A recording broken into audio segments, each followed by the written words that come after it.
Bonjour à toutes et à tous. Nous allons vous présenter et vous aider à remplir un défi ou un business plan chez Initiative NC. Qu'est-ce qu'un business plan? C'est un document travaillé par vous et pour vous dans le but de démarrer ou de reprendre ou de développer une entreprise. Il décrit qui vous êtes, ce que l'entreprise fera, comment elle le fera, qui sont les clients et combien d'argent l'entreprise prévoit de gagner et de dépenser. Réaliser un business plan est un exercice exigeant, mais essentiel pour structurer votre projet. En tant que chef d'entreprise, ce document est un outil indispensable qui vous accompagnera dans chaque étape de votre projet.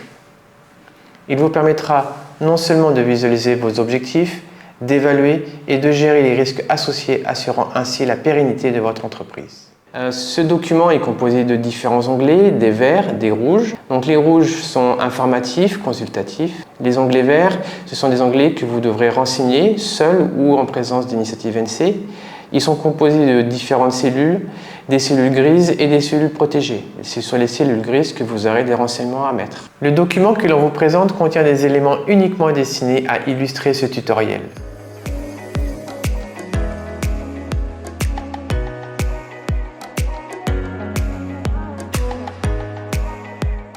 Le premier onglet est un onglet consultatif, ce sont les critères d'éligibilité pour un prêt d'honneur. Ces critères, ils ont été vus avec Initiative NC lors de la réunion d'accueil. Le deuxième onglet recense les pièces à fournir pour une prise en charge du dossier par Initiative NC. Ça détaille que l'on soit pour une création, une reprise ou pour un développement.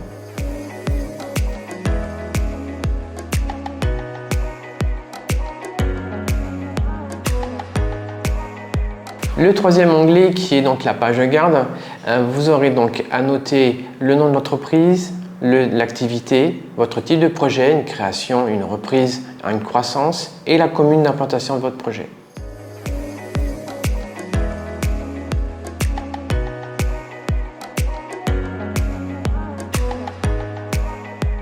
Ensuite, nous avons l'onglet porteur.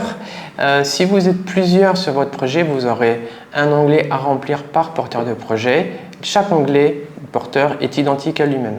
Sur cet onglet porteur, vous aurez à renseigner plusieurs informations. Votre identité ainsi que celle de votre conjoint, votre situation professionnelle, vos expériences, vos diplômes, vos motivations, votre situation immobilière, les revenus du foyer et ainsi que les prêts bancaires en cours.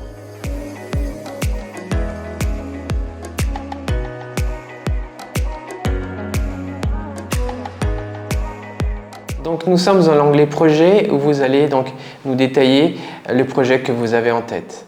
Tout d'abord, il vous faudra indiquer la date estimée de début de votre activité.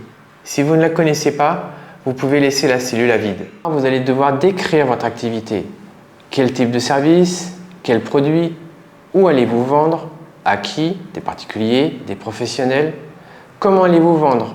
Vous aurez un commerce, vous vendrez en ligne, les délais de paiement, sous quelle forme vous allez accepter ces paiements? Chèque, virement, carte bancaire.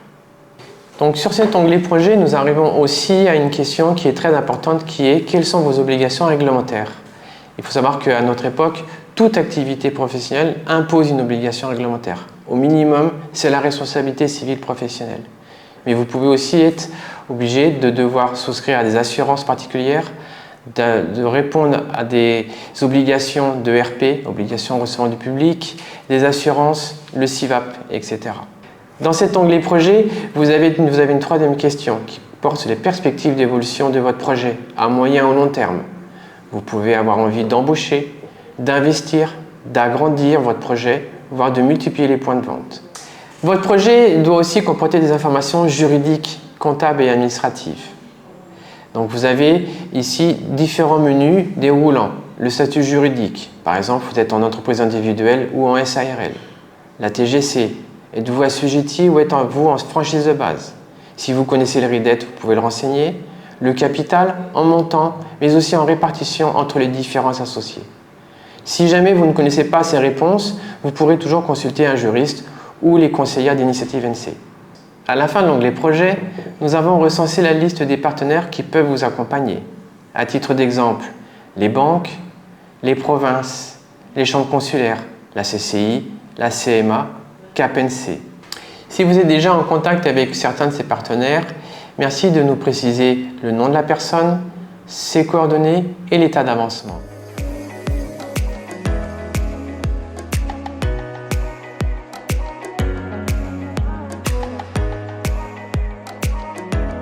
L'onglet Marché, où nous allons aborder le marché et la concurrence de votre projet. Le premier encart concerne le marché, où vous détaillerez, via un menu déroulant, le secteur d'activité. Ensuite, il faudra répondre à une question. Comment se porte votre secteur d'activité et le marché? Pour y répondre, nous aurons besoin de chiffres globaux de ce secteur, l'évolution du marché. Si vous avez fait une étude de marché, y mettre les chiffres et les informations y référents. Et ensuite, si vous connaissez les chiffres de vos concurrents, les noter aussi à cet endroit. Il reste ensuite à noter l'étendue géographique de votre commercialisation, qui peut être un quartier, une ville, un village, une province, toute la Grande Terre, toute la Calédonie, voire même l'international.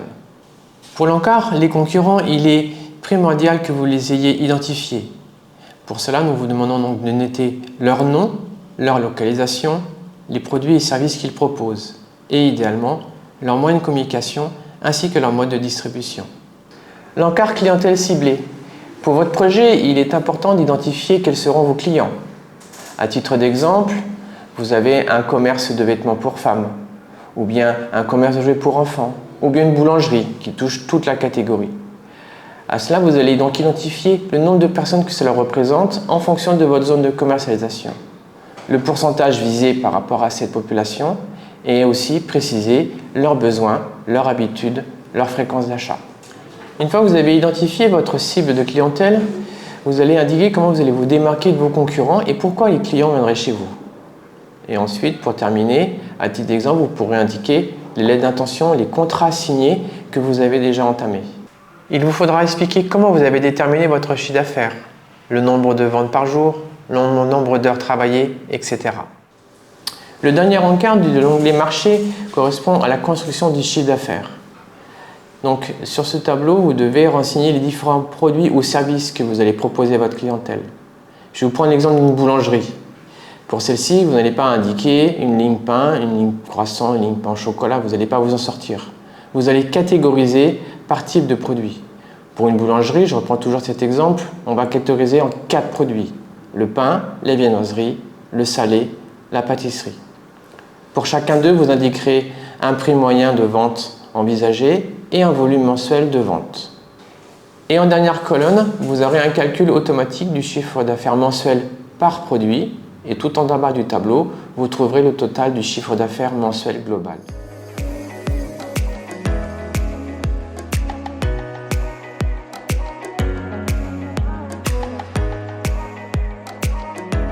Nous arrivons donc à l'onglet moyen dans lequel vous allez recenser l'ensemble des investissements nécessaires à la réalisation de votre projet.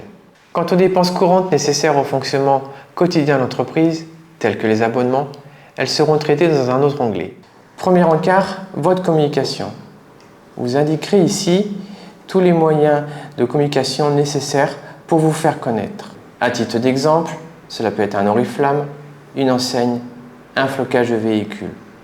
Pour chacun d'eux, vous indiquerez le montant hors taxe et TGC. Le total se fera automatiquement et vous préciserez le nom du fournisseur.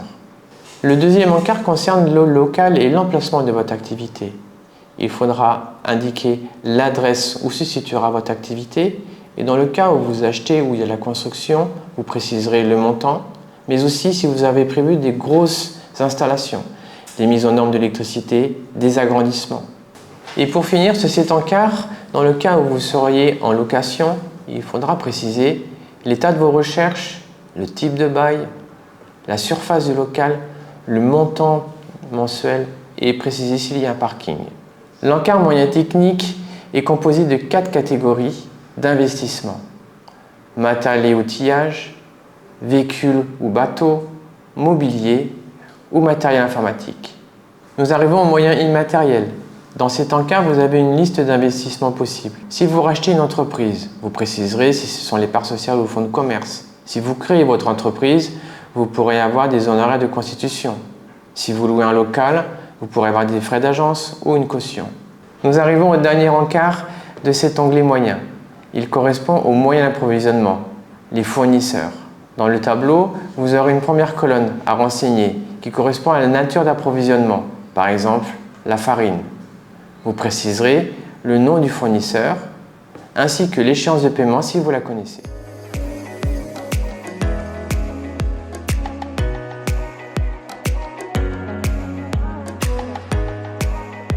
Nous arrivons dans l'onglet Moyens humains.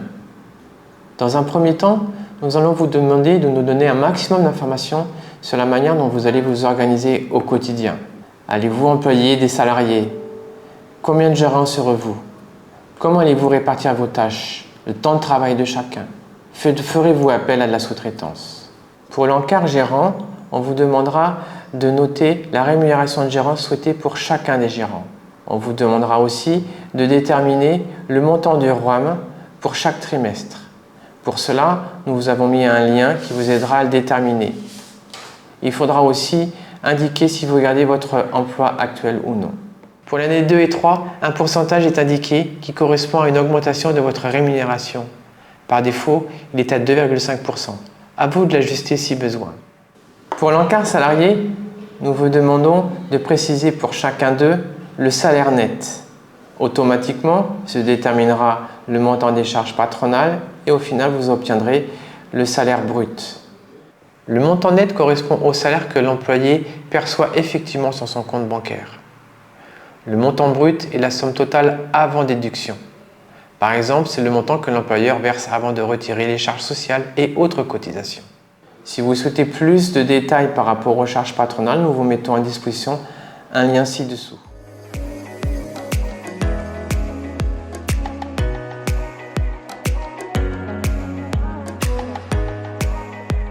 Pour l'onglet Reprise, vous n'aurez à le remplir que si vous faites un rachat d'entreprise. Il vous sera demandé des éléments du compromis, des informations sur l'évaluation, des chiffres clés. Si vous avez des difficultés pour le remplir, vous pourrez faire appel à un comptable ou à un conseiller d'initiative NC.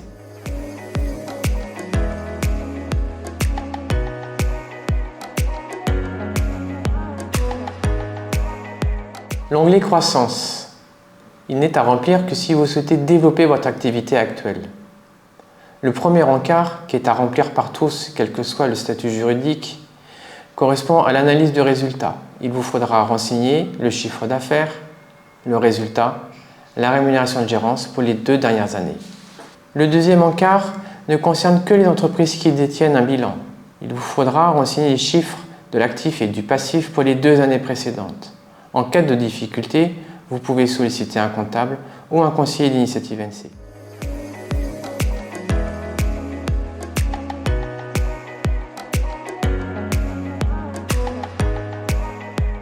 Le plan de financement.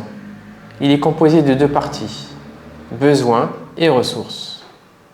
La partie besoins reprend automatiquement tous les éléments que vous aurez notés dans l'onglet moyens.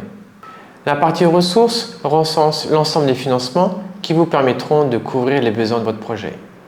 La partie haute correspond à votre apport personnel. En dessous, vous avez le prêt d'honneur d'initiative NC que vous souhaitez. Vous indiquerez sa durée et son différé si vous en avez besoin. Par la suite, vous avez les différents partenaires, par exemple l'ICAP, Soparil, les subventions province, la défiscalisation. Et pour terminer, en déduction, vous avez le montant total du prêt bancaire. Avec là aussi, vous indiquerez la durée, le différé si vous avez besoin et le taux qui sera appliqué. Un point crucial du plan de financement est que les ressources doivent impérativement être égales aux besoins. Cela garantit que l'entreprise ou le projet dispose des fonds nécessaires pour se lancer et se développer. Le dernier encart correspond au détail du besoin en fonds de roulement. Cet indicateur correspond à la trésorerie dont vous aurez besoin pour lancer votre activité. Par exemple, les achats de votre stock ou bien l'assurance pour la première année. L'onglet remboursement est donné à titre indicatif. Il reprend l'ensemble des prêts inscrits dans le plan de financement. Il vous permettra ainsi de connaître le montant de vos mensualités futures.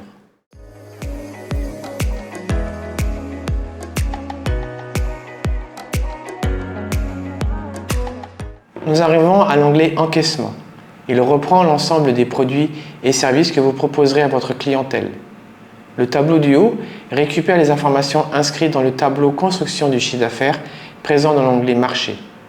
Pour rappel, on complète uniquement les cases grises.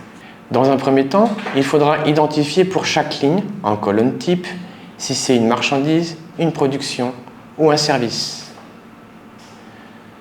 Ensuite, il faudra compléter le taux TGC applicable à vos produits et services vendus. Le tableau de droite ainsi que le lien Internet vous aidera à déterminer le taux TGC lié au type. Vous trouverez le détail des encaissements annuels TTC dans le tableau en dessous. Si votre activité est soumise à une saisonnalité, vous devrez ajuster la pondération au mois correspondant. En année 2 et 3, un pourcentage est indiqué qui correspond à une augmentation de votre chiffre d'affaires. Par défaut, il est à 5%. À vous de l'ajuster si besoin. Pour conclure, ce tableau vous permettra de connaître votre chiffre d'affaires sur les 3 premières années.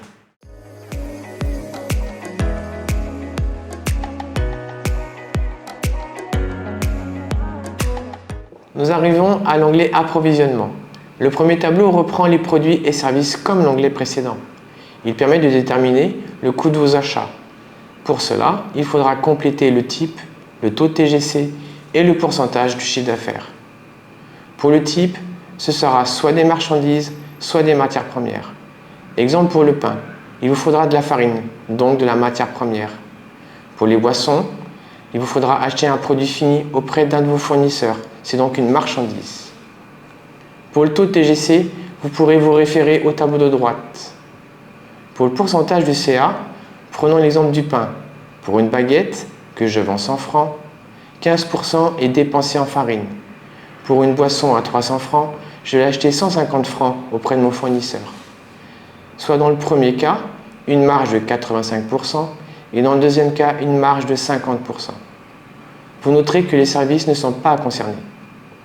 Dans le tableau du dessous, vous retrouverez le détail de vos achats TTC sur les 3 premières années. Vous remarquerez que la pondération que vous avez déterminée dans l'onglet Encaissement est automatiquement reprise.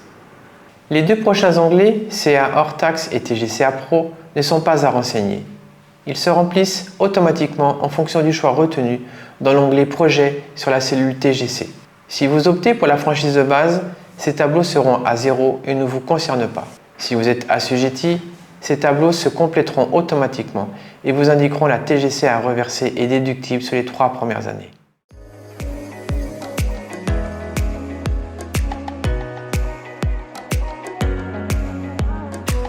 Nous arrivons à l'onglet Trésorerie. Pour vous donner une définition, un plan de trésorerie est un document financier qui prévoit les entrées et les sorties d'argent d'une entreprise sur une période donnée. Il permet de constater l'évolution de la trésorerie. Vous constaterez que ce tableau reprend l'ensemble des éléments financiers renseignés dans les onglets précédents. Il faudra donc vous projeter sur les dépenses de fonctionnement liées à votre activité. C'est un tableau qui vous permettra de savoir si l'entreprise est capable de rembourser ses charges et ses dettes. Pour commencer, il faudra déterminer si vous avez besoin d'une phase pré-op, autrement dit pré-installation. Il suffira d'indiquer le nombre de mois dans la cellule. Sur la colonne pré-op, vous renseignerez le solde de début de mois. Cette cellule ne concerne que les reprises et les croissances. Il faudra ensuite noter l'ensemble des charges prévues durant cette période. Ensuite, nous avons une liste de charges courantes. À titre d'exemple, non exhaustif pour la boulangerie, nous retrouverons dans les charges l'eau, paiement au trimestre, l'électricité, paiement tous les mois, le loyer, le comptable, les assurances, paiement à l'année, etc. En troisième partie, une seule ligne à renseigner, le montant annuel de la patente. Pour information, l'ensemble des données concernant les salaires et les rémunérations sont reprises dans l'onglet Moyens humains. Pour la quatrième partie, les nouveaux crédits sont repris de l'onglet Remboursement. Concernant les reprises ou croissances d'entreprise, les prêts en cours sont à noter dans la ligne grise. À noter que les prêts d'honneur figurent dans le pavé de la rémunération de gérance. En définitive, ce tableau met en évidence le total de vos encaissements et de vos décaissements. Dans le cas de notre boulangerie, on constate que la trésorerie de début de mois est négative au mois d'août, novembre et décembre.